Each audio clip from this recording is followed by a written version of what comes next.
días, bienvenidos a su programa Contacto Directo. Hoy es jueves 3 de junio del 2021. Lenin, hola, buen día. ¿Cómo estás, Steffi? Amigos televidentes, un buen día para todos. Y nos acaba de llegar el premio ITV. Recordemos que este año la ceremonia fue virtual. El equipo de Contacto Directo te felicita, Steffi, por un nuevo premio como mejor presentadora de programas de información, noticias e investigación.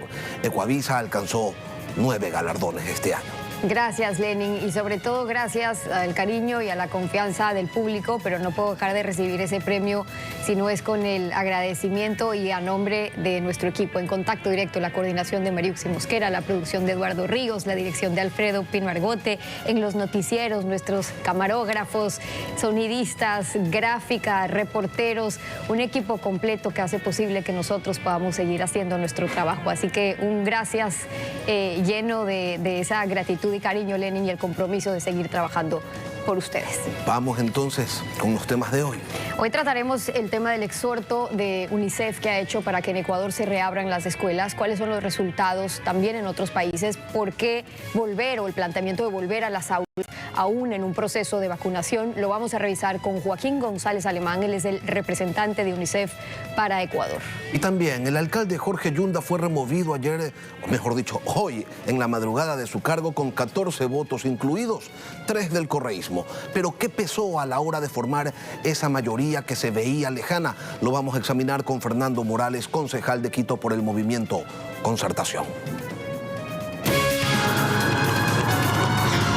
La actualidad, los protagonistas, el análisis y la información en Contacto Directo.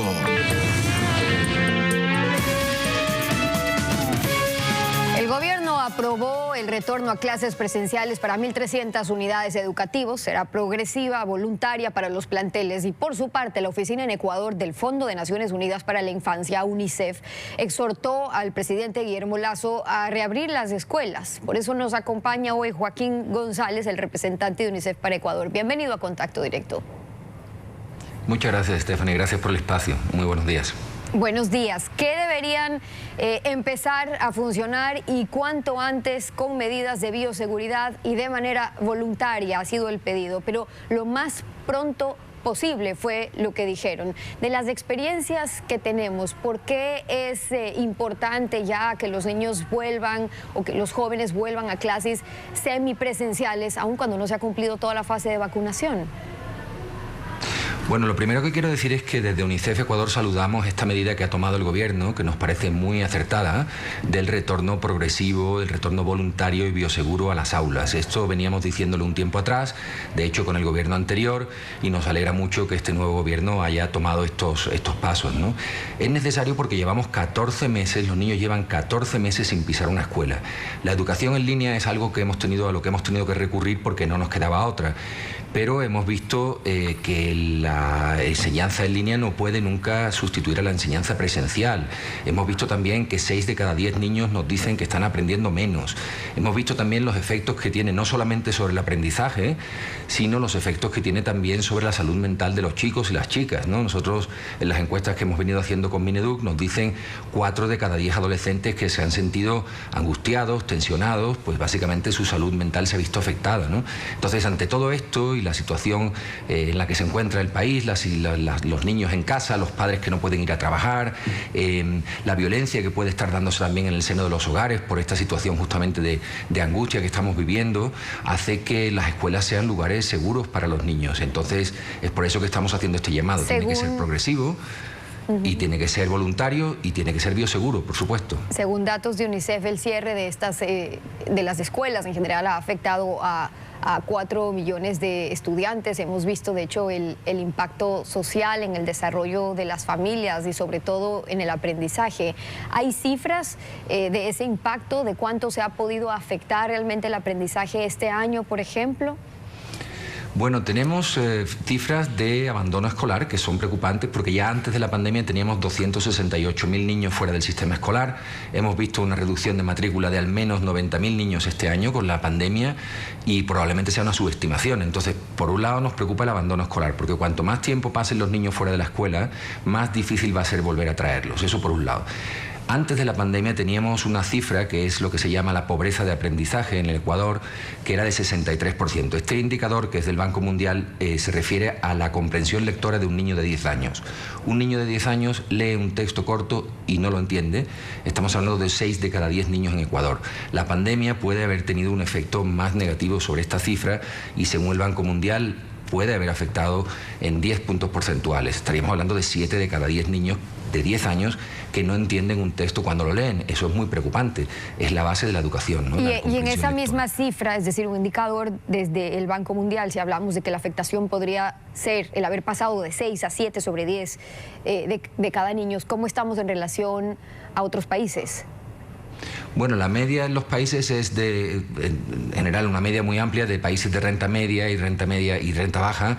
Estamos hablando de que la mitad de los niños de 10 años no tienen. Ecuador es ligeramente superior, pero claro, en una media siempre se esconden esos extremos, ¿no? Pero sí que es preocupante, y sí que es preocupante no solo por el derecho a la educación, que no se está cumpliendo, sino también por el desarrollo económico del país, ¿no? Pensemos en las consecuencias que esto puede traer a medio y largo plazo en términos de productividad, en términos de crecimiento, desarrollo económico que el país tanto necesita, ¿no? Es por esto que nosotros pensamos que esta inversión en educación es una inversión en capital humano, que es lo que el país necesita más allá de su capacidad productiva, ¿no? La educación en línea funciona, pero ¿por qué han visto que es importante esta modalidad híbrida por lo pronto hasta que sea completamente presencial? Bueno, la educación en línea funciona hasta cierto punto, como digo, no puede sustituir a la enseñanza presencial, pero es un buen apoyo, un buen complemento que está aquí para quedarse. Hemos visto que nos hemos acostumbrado a esta vida telemática, a las reuniones en línea, en Zoom, en Teams, todo esto, y para la educación va a ser igual. Entonces tenemos también que poder hacer lo necesario para, primero, por un lado, formar a los docentes, porque los docentes, cuando en marzo del 2020 llegó la pandemia, no tenían nociones de lo que era educación en línea. Ninguno de nosotros estábamos acostumbrados quizás a esta modalidad de trabajo, y entonces habrá que reforzar sus capacidades, habrá que reforzar la conectividad, por supuesto, y la posibilidad de tener aparatos, ¿no? Nosotros tenemos, las cifras nos dicen que solo 2 de cada 10 niños en el país tienen un aparato propio para poder seguir las clases, ¿no? Entonces, este tema de hardware, de la posibilidad de tener un aparato y una conectividad, es deficiente en el país, claro. Conectividad y luego que se lo pueda hacer, porque en este país siguen cobrando como si el internet fuera de consumo especial. Se paga un ICE, un impuesto de consumo especial por el internet. Ahora, usted nos habla de estos 90.000 niños que abandonaron el sistema educativo en el 2020, y eso responde a que o los papás no se pueden hacer cargo de esta educación en línea, o no tienen los medios, la computadora, el celular, la misma conexión a internet, o porque los propios chicos no pudieron. Ahora, eso no resuelve tanto el sistema híbrido, es decir, los mismos padres bajo esa dinámica tendrían que seguir funcionando o 2 o 3 días a la semana o las horas al día según dispongan las instituciones. Eso sigue complicando de cierta manera el que los padres puedan salir, reinsertarse en sus labores o salir a trabajar, porque a las 2 horas o X días tienen que acompañar la educación del niño en casa dependiendo de las edades. Sí, es por eso que decimos que tiene que ser progresivo, ¿no? Nos parece que sería un buen comienzo que los niños volvieran a tomar contacto. Es lo que hablaba ayer la ministra sobre el reencuentro, ¿no? El encontrémonos, ¿no? En torno a la educación. Me parece una buena idea, pero eventualmente, claro, tendremos que volver a las aulas de manera más permanente, ¿no?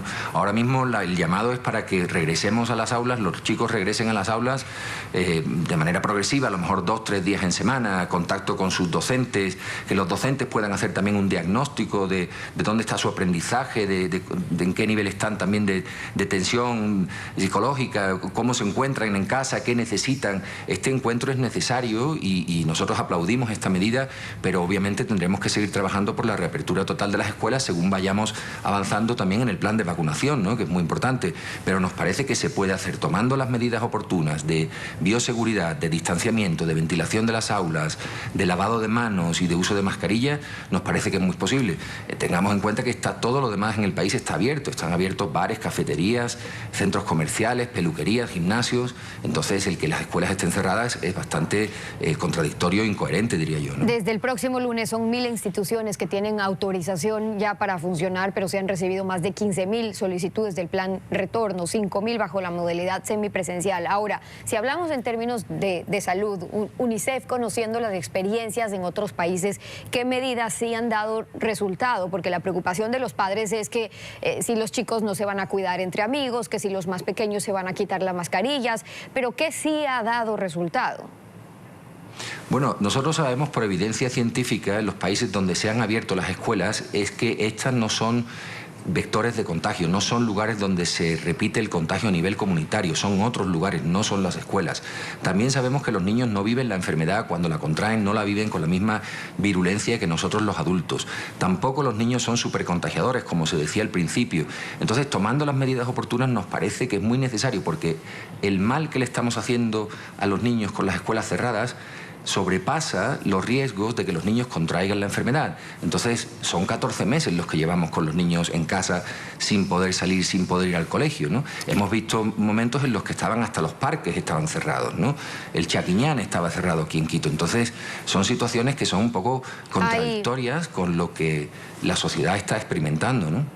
Hay un impacto social muy fuerte, silencioso, de hecho, que está afectando a las familias en esta pandemia, y es un entorno de estrés, de miedo, de incertidumbre, con más necesidades económicas que ha dejado este virus, y eso es terreno cautivo para las afectaciones a la salud mental, emocional de los padres, y la consecuencia es violencia contra nuestros niños, la violencia contra la niñez. UNICEF ha hecho un pedido también para que el ministerio fomente educación, buenas prácticas de crianza y salud mental de los padres en estos tiempos. ¿Cómo? Bueno, efectivamente, es que ser padre, los que somos padres sabemos que los niños no vienen con un libro de instrucciones debajo del brazo, ¿no?, al nacer. Entonces, yo creo que es muy importante que nos formemos también como padres, que encontremos pautas de crianza constructivas, pautas de crianza no violentas, en fin, el afecto, que es muy importante, ¿no?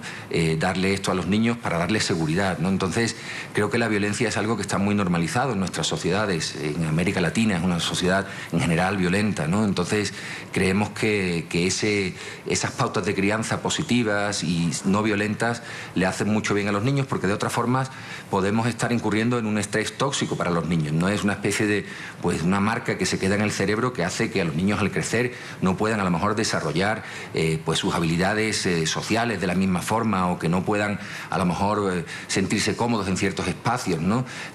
Se usa mucho esto de la generación de las chanclas, ¿no? Yo fui de la generación de las chanclas y aquí estoy, no ha pasado nada. No, sí que ha pasado algo, claro que sí, porque a lo mejor en algunos momentos de la vida de las personas nos hemos visto en situaciones en las que no hemos sabido cómo reaccionar, o a lo mejor hemos reaccionado de una manera violenta cuando no era necesario, porque es una cosa que hemos heredado, aprendido, ¿no? Entonces nos parece que es muy importante, y claro, esto también para esto hay que tener medidas de prevención, de atención a las víctimas, medidas de enseñanza en los colegios, a los padres, para poder también aliviar esa tensión social, esta tensión psicológica que estamos viviendo ahora mismo en los hogares, ¿no? Lógicamente. Y otro factor que está afectando en la pandemia a muchos niños es que ellos recibían su lunch escolar cuando iban físicamente a las clases. En estos tiempos también su alimentación se está viendo afectada. Una oferta de campaña de este gobierno fue combatir la desnutrición infantil, de hecho reducir la desnutrición crónica en 6 puntos porcentuales.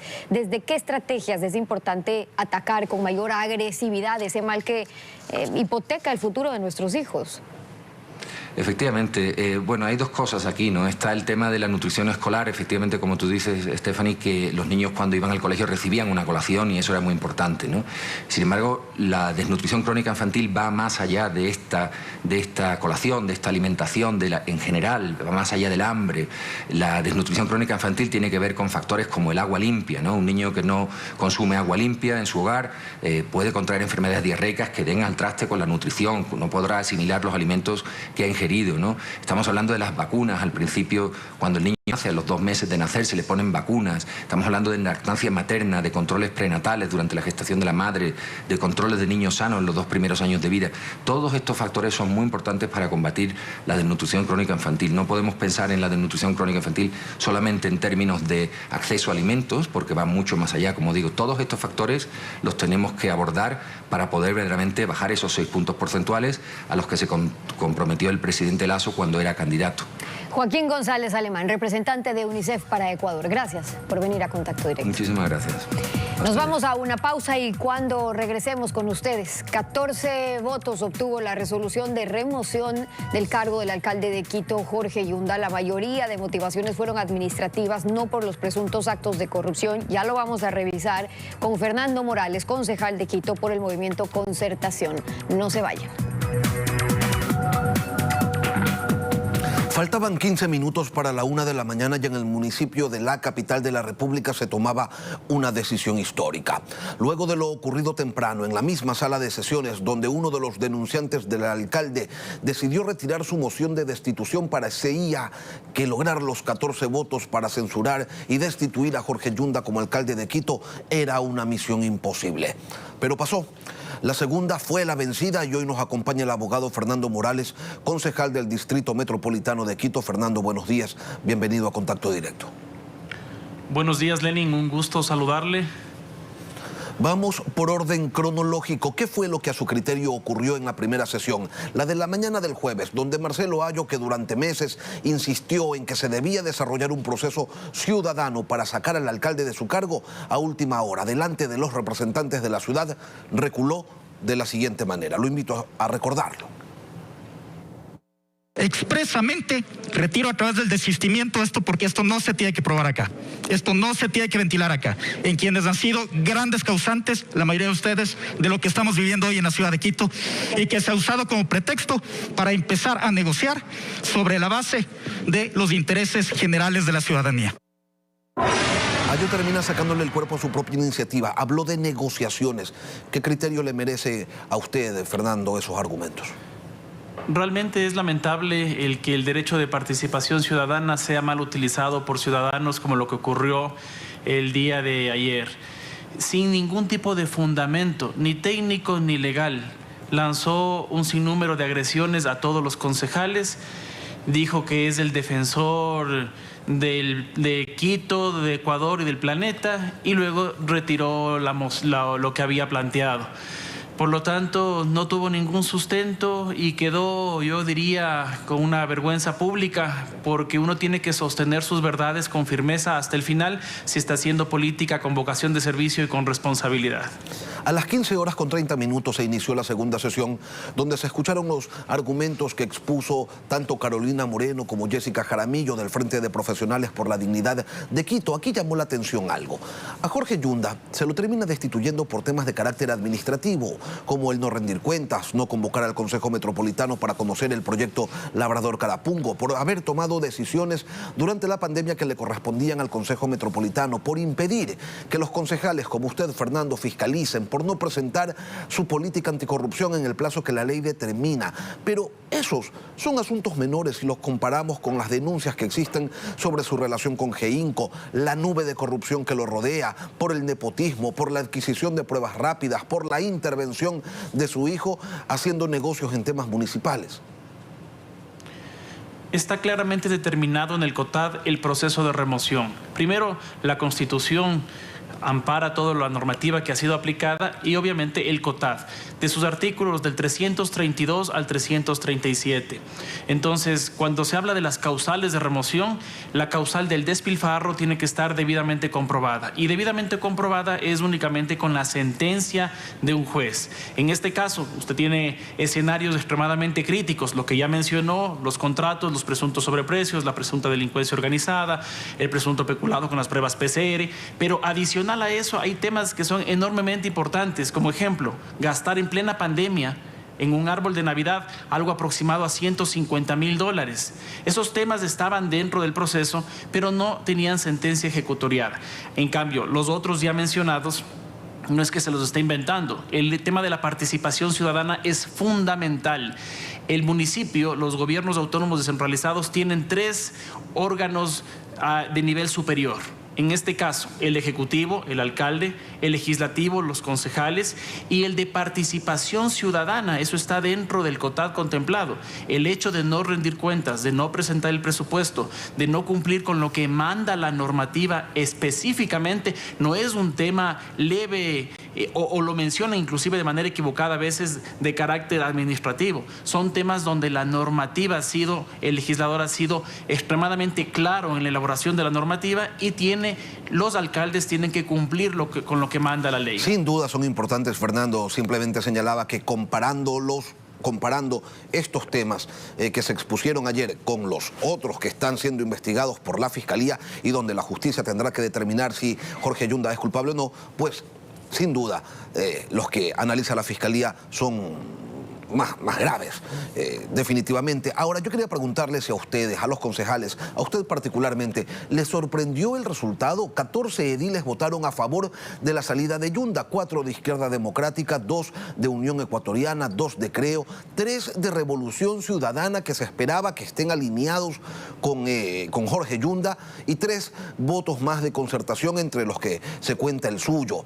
¿A qué hora supieron realmente que tenían las voluntades necesarias para que Yunda deje la alcaldía de Quito? Mire, ha sido costumbre del actual, bueno, del señor Jorge Yunda, ha sido costumbre el levantar cortinas de humo, así como pasó con las pruebas, con falsos positivos, falsos negativos, el hackeo, las transacciones ilícitas, el tema de los chats del hijo, fingir demencia, todo. Ha sido costumbre el levantar un sinnúmero de rumores. Entonces, dentro de estas sesiones se levantaron rumores de que no hay la mayoría, de que sí hay la mayoría, de que unos ya habrían tenido diálogos con Jorge Yunda. Nada de eso, pues obviamente se concretó. Yo sí le digo, para mí no fue un proceso de admiración, la razón no pide fuerza. Y dentro de eso, con racionalidad, pues todos han hecho un análisis profundo. Si usted se fija, varios concejales han argumentado que desean abstenerse. Dentro de eso hicieron unas críticas extremadamente fuertes. Yo creo que lo que correspondía era obviamente votar a favor, pero han decidido. Respetamos, pero no compartimos. En otro caso, los 3 concejales de la Revolución Ciudadana, yo lo he dicho siempre, lo he mantenido siempre, esto no es cuestión de Revolución Ciudadana contra otro partido político o cuestión de fuerzas políticas o de ideologías políticas. Aquí el interés superior es la ciudad de Quito, donde se debe actuar con absoluta transparencia. No puede repetirse todos estos hechos bochornosos que lamentablemente han enlodado a la ciudad de Quito, y de aquí en adelante tiene que darse la vuelta a la página y todos en una gran minga para que la ciudad de Quito avance. Ojo, una pero gran minga sin confundir las funciones. Pero hay que tener bastante claro también, Fernando, qué es lo que pasó ayer. Y le pregunto sobre estos asuntos de cómo se votó, porque ayer temprano la concejal Chalá había señalado en distintos medios de comunicación que el correísmo iba a votar en bloque, y entonces que a la hora de consignar cuál era su criterio, que 3 integrantes del bloque correísta se salieran de eso que se había anunciado, sí fue raro, sí fue extraño. Bueno, a mí realmente no me sorprendió porque han habido muchas votaciones donde varios compañeros concejales, entre ellos los 3 compañeros de la bancada justamente de Revolución Ciudadana, han tenido votaciones en defensa de la ciudad. Entonces no me sorprendió de ninguna manera, más bien fortaleció justamente la postura, le devolvió la confianza a la ciudad, y creo que la pregunta es prudente justamente para los miembros del bloque de la Revolución Ciudadana, no para mi persona. En este caso, yo como miembro del Consejo le doy mi percepción, que usted me la consulta, no me sorprendió, y cada uno de ellos debe responder por sus actos. Fernando, en su momento Jorge Yunda dijo que lo querían sacar por su color de piel. Otros señalaban en cambio que Yunda no representaba a los electores de la capital, que en un padrón de 2.019.000 votantes solo obtuvo 296.000 votos, pero que la cantidad de candidatos, 18 aspirantes a la alcaldía, generó tal dispersión de esa votación que con menos de 300.000 votos le alcanzó a Yunda para llegar hasta el Palacio Municipal. ¿Cuál de esas narrativas cree usted que se va a terminar imponiendo en el imaginario popular? Y sumémosle una más. Ayer, a través de un tuit, luego de conocido el resultado de la votación, Jorge Yunda puso que en la política no hay amigos, que hay intereses. En la política se puede freír granizo. Así me decían y lo he comprobado. Se le ha faltado el respeto a la ciudad de innumerables maneras, no con un tema. Son varias las situaciones y los hechos bochornosos. Entonces, el momento que el alcalde quiere hacer una suerte de victimización es equivocado. El tema del racismo, cuando él habla de que es un yamingo y no le quieren dejar trabajar, es también falso. Ha gobernado con intereses muy particulares en sectores estratégicos al interior del municipio, donde ha permitido temas que, a mi modo de ver, no son los más adecuados. Usted no tiene una persona sencilla maltratando a los trabajadores, no tiene una persona sencilla haciendo una acción eficiente de planificación. Usted no tiene un yamingo humildemente manejando Maserati. Entonces, esta figura de victimización debe estar clara ante los ciudadanos. Una persona que tiene muchísima habilidad para presentar una cara ante la ciudadanía y en la ejecución ya real otra. Por lo tanto, creo que lo que ha ocurrido el día de ayer es lo más sano para la ciudad de Quito, es lo más transparente para la ciudad de Quito y tenemos que fortalecer justamente la democracia y el respeto para los quiteños. Fernando, ahora, Jorge Yunda todavía puede apelar lo resuelto ante el Tribunal Contencioso Electoral. Y usted recordaba hace un momento que durante la votación se permitió que algunos concejales, 6, se abstuvieran. Esto aun cuando solo podían votar a favor, en contra o en blanco. Le consulto, usted además que es abogado, ¿esto podría anular la sesión, servir como argumento para requerir la anulación de la sesión y diferir todavía más la salida de Yunda del municipio? A mi modo de ver, de ninguna manera. Adicional a esto, ellos fueron puestos en conocimiento sobre el análisis y la interpretación que se hizo sobre el tema de la abstención. Pese a eso, igual insistieron en que debían hacerlo de esa manera. Entonces, cada concejal responde por su voto, eso es evidente. Y en este caso no creo que es una causal para que se nulite este proceso. Los tiempos que se tiene de aquí, si es que el alcalde, si es que el doctor Jorge Yunda ha decidido interponer una acción a lo que ha ocurrido el día de ayer ante el contencioso electoral, está en todo su derecho de realizarlo y tiene 3 días para aquello. Luego tendrá el contencioso electoral 10 días para resolver. Y hasta si no lo hace en el tiempo de 3 días... Si no lo hace en el tiempo de 3 días, pues automático entraría en vigencia ya lo resuelto. Y hasta que no se resuelva, pues obviamente está en todo su derecho él decidir estas acciones y tendría un tiempo en el que él seguiría ejerciendo su cargo.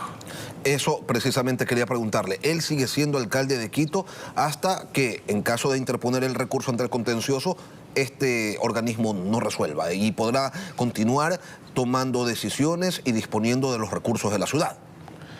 Hay 2 momentos, tiene 3 días para interponer el recurso. Si lo hace, hay 10 días más para que resuelva el contencioso electoral. Si no lo hace, en 3 días, pues obviamente dejará de ser alcalde. Hemos visto una actitud temeraria contra la ciudad.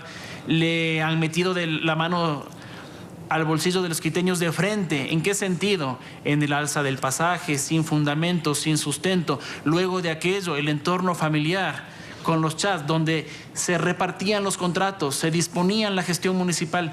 Por respeto debería simplemente retirarse y pedir una disculpa pública, pero está en su derecho de seguir esta acción y obviamente dentro de un Estado de Derecho, las personas que estamos dentro de este proceso sabemos todas las consecuencias y cómo funciona todas las etapas que corresponden y pues tendremos que simplemente cumplir siempre con el debido proceso. Fernando Morales, abogado, concejal de Quito por el movimiento Concertación. Gracias por acompañarnos esta mañana aquí en Contacto Directo. Muchísimas gracias, Lenin, a las órdenes. Concluimos así esta emisión de Contacto Directo. A ustedes siempre, gracias a su sintonía. Que tengan todos un buen día. Continúen con más noticias.